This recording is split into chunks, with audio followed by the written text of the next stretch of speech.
안녕하세요. 한국전자통신연구원의 윤우환입니다. 지금부터 클라우드 로봇 세부 2과제의 물체중심 서비스 맥락 이해 기술의 3차년도 연구 결과에 대해서 발표드리도록 하겠습니다. 총 연구 목표는 2개의 연구 목표와 2개의 성능 및 정량 목표로 이루어져 있습니다. 첫 번째 연구 목표는 시간의 흐름에 따른 서비스 맥락 변화 감지 기술 개발이고요. 두 번째 연구 목표는 클라우드 협업을 통한 서비스 맥락 이해 지능 증강에 관련된 개발 내용입니다. 먼저 시간의 흐름에 따른 서비스 맥락 변화 감지 기술 개발에 대해서 말씀드리도록 하겠습니다. 본 개발은 다시 2개의 서브 연구 목표로 이루어져 있습니다. 첫 번째는 인식 대상의 상태 변화를 감지하는 기술 개발이고요. 두 번째는 성능의 최적화와 관련된 부분입니다. 먼저 성능의 최적화와 관련된 부분에 대해서 말씀드리도록 하겠습니다. 지난해 평가를 통해서 지적사항으로 있었던 검출 방식이 너무 옛날 방식이다 라는 지적이 있어서 2000년도 때 사용했던 패스트 RCNN을 버리고 디포머블 DETR 방법을 사용하였습니다. 그러한 검출 방식의 개선을 통해서 성능 향상을 이루었고요. 또 하나는 3종의 맥락 인식 중 양 추정 방식을 기존 리그레션 방식에서 클래시피케이션 방식으로 변경을 하였습니다. 이 두 가지 변경을 통해서 성능 개선이 지난해 81.91%에서 올해 86.54%로 약 5%의 성능 개선을 이룰 수 있었습니다. 이는 올해 연구 목표인 3종의 80% 성능 목표를 넘는 성능 수치입니다. 구체적으로 다음과 같이 얻게 된 여러 가지 과정에 대해 설명을 드리겠습니다. 먼저 지난해 사용하였던 방식은 리그레션, 하나의 레이어로 이루어진 리그레션 방식인데요. 먼저 이를 조금 더 복잡한 모델로 바꾸는 실험을 했습니다. 믹스처 모델로도 바꿔보고 다계층 레이어로도 바꿔보았는데 얻은 결론은 모델이 복잡해질수록 양인식의 성능이 떨어진다는 것을 확인했습니다. 또 하나는 로스 타입을 바꿔보았는데요. 그 경우 약 2%의 성능 개선을 얻을 수 있었습니다. 마지막으로 클래시피케이션을 적용을 해보았습니다. 그랬을 때 오히려 모든 리그레션 방식보다 더 성능이 뛰어난 것을 확인할 수 있었습니다. 그래서 클래시피케이션 방식에 대해서 조금 자세한 실험을 하였는데요. 클래시피케이션으로 양을 추정할 경우 0에서 100% 사이의 양을 한 클래스당 몇 %를 커버할지에 대해서 결정을 해야 되는데요. 이를 한 클래스당 1%, 한 클래스당 2%, 5%, 10% 총 4가지 모델로 실험을 하였습니다. 그 결과 1%와 2%로 간주하였을 때는 성능이 비슷하였고 5%와 10%로 갔을 때는 아무래도 양을 정확하게 측정하기 어렵기 때문에 그 양인식의 결과가 뚝뚝 떨어졌습니다. 성능이. 그래서 저희는 비교적 간단하고 가장 좋은 성능을 보였던 한 클래스당 2%를 담당하는 클래시피케이션 방식으로 양 추정 모델을 구성하였습니다. 그래서 2000년도 패스트 RCNN의 리그레션을 썼을 때보다 3000년도에 디포머블 DETR의 클래시피케이션 방식으로 구성을 하였을 때 약 5%의 성능 개선을 이룰 수 있었습니다. 두 번째는 상태 변화를 감지하는 기술을 개발을 하고 이를 통해서 테이블 서비스를 추천할 수 있는 알고리즘을 만드는 것이었는데요. 먼저 이를 위해서 저희 회사 내 가정홀에서 데이터를 수집하였습니다. 총 9일간의 식사 데이터를 수집을 하였고 12,288장의 식사 영상과 4종의 추천 서비스를 태깅을 하였습니다. 4종의 추천 서비스는 식사 중간중간에 발생할 수 있는 서비스 상황들로 리필이 필요하다거나 쓰레기 수거가 필요하다거나 디저트를 제공해야 된다거나 분실물이 있다는 것을 알려줄 수 있는 서비스 알람 기술을 만드는 것이었고요. 또한 또 다른 연구 주제로 적응하는 연구 주제가 있었기 때문에 총 9일간의 식사 데이터를 적응 학습을 위한 2일간의 데이터와 7일간의 테스트 데이터로 분류를 하였습니다. 그 결과 다음과 같이 9월 28일, 30일에 두 가지 영상은 적응학습을 위해서 사용하고 9월 19일부터 21일, 26일, 10월 5일, 7일, 12일, 14일은 테스트 영상으로 사용하도록 결정하였습니다. 여기 보시는 바와 같이 가정홀에서 촬영한 이미지 영상은 다음과 같고요. 약 45도의 높이에서 총 4명의 테이블이 모두 나오도록 촬영을 하였습니다.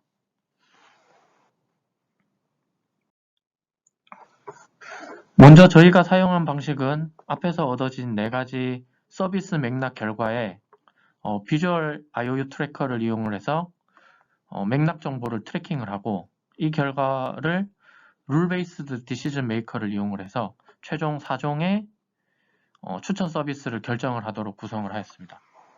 그 결과 앞에서 수집한 가정홀 데이터셋에서 약 78.1%의 인식률을 보여주었습니다. 두 번째로 클라우드 협업을 통한 서비스 맥락 이해 지능 증강 기술을 개발을 하였는데요. 다음과 같은 지능 증강 기술 개발은 다시 2개의 서브 연구 목표로 이루어져 있습니다. 클라우드 협업 기반 서비스 맥락 이해 딥러닝 모델의 점진적 학습 알고리즘 개발로 서비스 맥락 이해 에러 감소율이 10% 이상 나오도록 하는 것이 하나의 목표고요. 또 다른 연구 목표는 서로 다른 목적으로 개발된 딥러닝 모델의 지식을 활용한 서비스 맥락 이해 성능 고도화입니다. 즉, 첫 번째 연구 목표는 점진적 학습 알고리즘을 개발해서 적용을 하는 것이고, 또 다른 연구 목표는 성능 고도화입니다. 먼저 이 연구 목표 중 두 번째 연구 목표를 먼저 시도를 하였는데요. 저희가 데이터를 수집을 하면서 한 가지 문제점이 다양한 데이터베이스를 수집을 하는데 그 각 DB가 공통의 목적을 가지고 있지 않다는 것이 문제였습니다. 즉 A라는 데이터베이스는 A라는 태스크를 위해서 개발이 됐고 B라는 데이터베이스는 B라는 태스크를 위해서 개발이 됐습니다.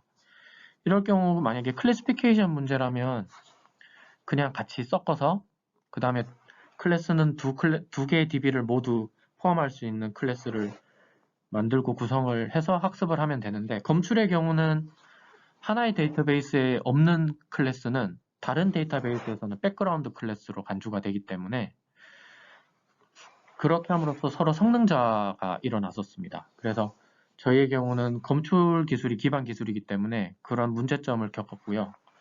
이를 해결하기 위해서 각 DB별 트랜스포머를 별도로 구성하는 모델을 구성을 하고 실험을 해보았는데, 그냥 하나의 인코더 디코더 모델, 즉 트랜스포머가 있는 방식보다는 훨씬 좋은 성능을 얻을 수 있었습니다.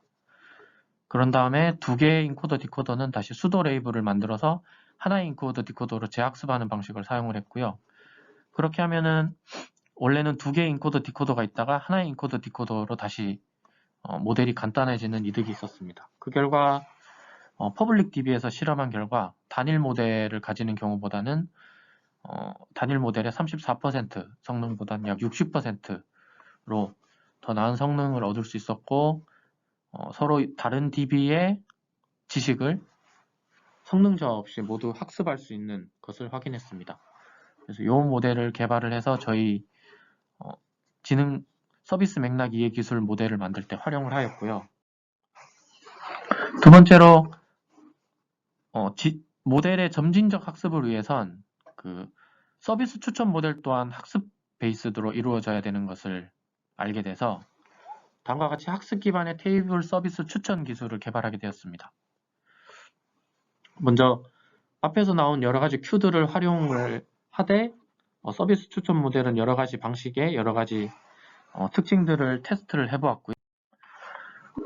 먼저 다음과 같이 여러 가지 테스트를 해봤는데 이미지도 해보고 비디오도 해보고 그 다음에 어떻게 풀링을 할지 어떻게 어그리게이션을 할지 어떤 특징을 쓸지 테스트를 해보다.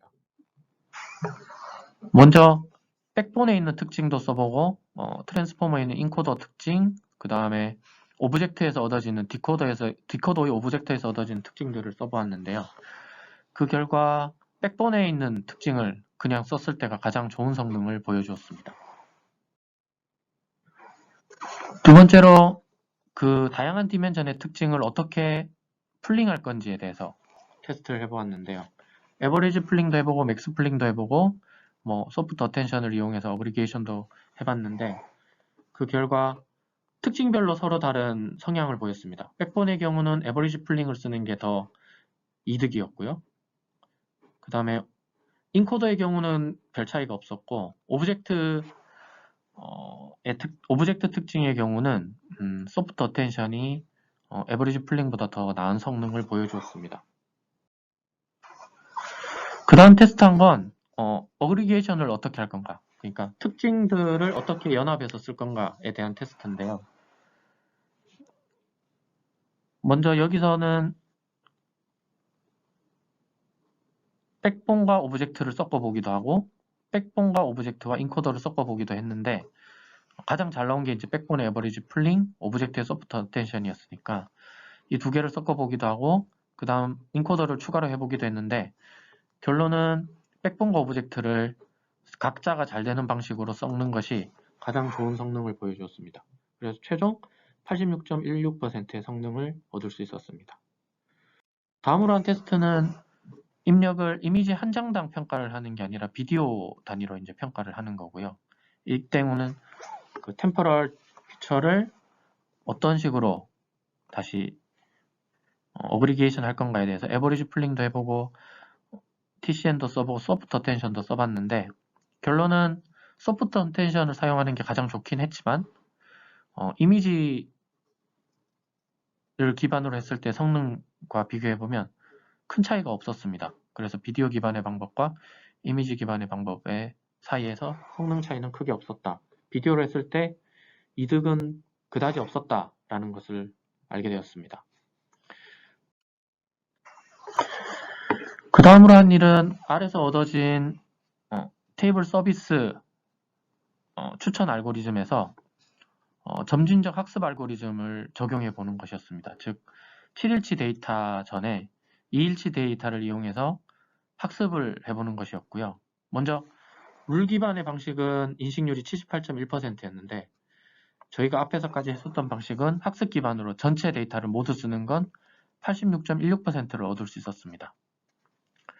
그 다음으로 이제 저희가 테스트한 건 이 점진적 학습 알고리즘, 즉 2일치 데이터를 모두 쓰지 않고 그 중에 10%만을 쓰되 10%의 2%를 먼저 쓰고 학습하고 2%를 사용해서 학습하고 해서 최종 10%를 쓸 때 추가적인 성능 개선, 즉 적은 데이터를 쓰면서 성능 개선을 얻을 수 있을까에 대해서 테스트를 해보았고요. 그 2%의 데이터를 추출할 때 무작위로 추출할지 가장 모델이 모르는 데이터를 추출할지 그 다음 가장 다양한 데이터를 추출할지에 대해서 세 가지 방식을 테스트를 해보았습니다. 그 결과 다소 의외의 결과를 얻었는데요. 다양성을 이용해서, 즉 다양한 데이터를 2%의 양으로 뽑아서 최종 10%를 썼을 때가 100% 데이터 전체를 썼을 때보다 오히려 더 높은 성능 88.09%를 얻을 수 있었습니다. 결국 룰 베이스의 방법보다 약 성능 개선이 12.8%의 성능 개선을 얻을 수 있었고요. 더 적은 데이터를 쓰면서 더 높은 성능을 얻을 수 있었던 점은 아무래도 이틀치의 데이터가 매우 중복되는 데이터가 많기 때문에 그렇지 않았나 싶습니다. 그래서 중복 데이터가 많은 경우에는 최대한 다양한 데이터만을 선별을 해서 일부를 쓰는 것이 오히려 더 높은 성능을 얻을 수도 있다라는 것을 확인을 했고요. 저희 올해 성능 목표치 중에 하나가 에러 감소율이기 때문에 인식률이 아닌 에러율로 바꾸면 에러율은 다음과 같이 21%, 13%, 13%, 16%, 11%를 얻을 수 있었고 감소율은 가장 좋은 성능을 얻었던 다양성을 기반으로 선별학습한 경우 약 45.61%의 에러 감소율을 얻을 수 있었습니다. 다음은 시연 영상인데요. 시연 영상을 보시면 왼쪽에 이제 식사 진행에 대한 정보, 전인지 식사를 진행하고 있는지, 식사가 끝난 상태인지에 대한 정보가 있고요. 그 다음 4종의 서비스 추천을 할 수 있는 확률, 즉 현재 상황이 리필이 필요한 상황인지, 쓰레기가 발생한 상황인지, 디저트가 제공되어야 하는 상황인지, 분실물이 있는 상황인지에 대한 확률이 나오고 있습니다. 그리고 각각 모델의 검출 결과들이 있고요. 2명의 사람이 식사를 하고 있습니다. 그래서 보시면 별도의 그 서비스가 필요 없는 경우는 그냥 낮은 확률을 유지를 하고 있다가 이렇게 어떤 반찬이 떨어져 나가면 리필이 필요한 서비스의 확률이 점점 올라가게 됩니다. 그래서 이렇게 리필이 필요한 서비스가 1%로 지금은 리필이 필요하다라는 알림을 내고요. 이렇게 식사를 하는 와중에는 조금씩 변화가 있다가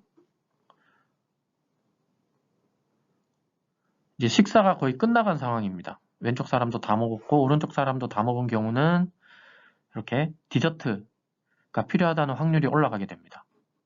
조금씩 올라가고요. 사람이 다 식사를 마치고 다 떠났는데 사람은 없는데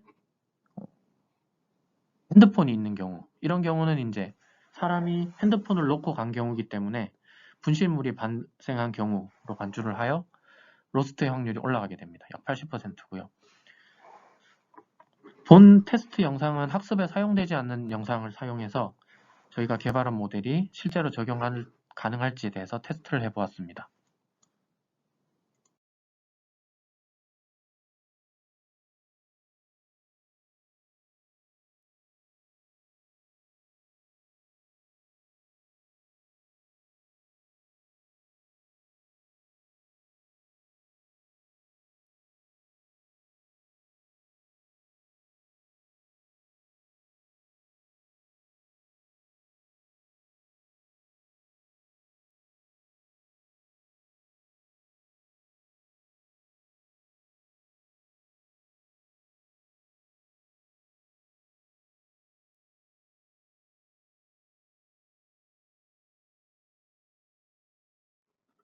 그 다음으로 정량 목표는 특허 국내 국제 한 건과 논문 한 건이 있었는데요. 논문의 경우는 전자공학 학술대회에 한 건을 발표를 하였고, 특허의 경우는 신규 제출 건은 없고 2021년에 제출한 특허 중에 하나가 2021년에 국내는 가출원 상태였고 국제는 미정인 상태였는데 둘 다 국내 국제 출원이 완료되었습니다. 이상으로 발표를 마치도록 하겠습니다. 감사합니다.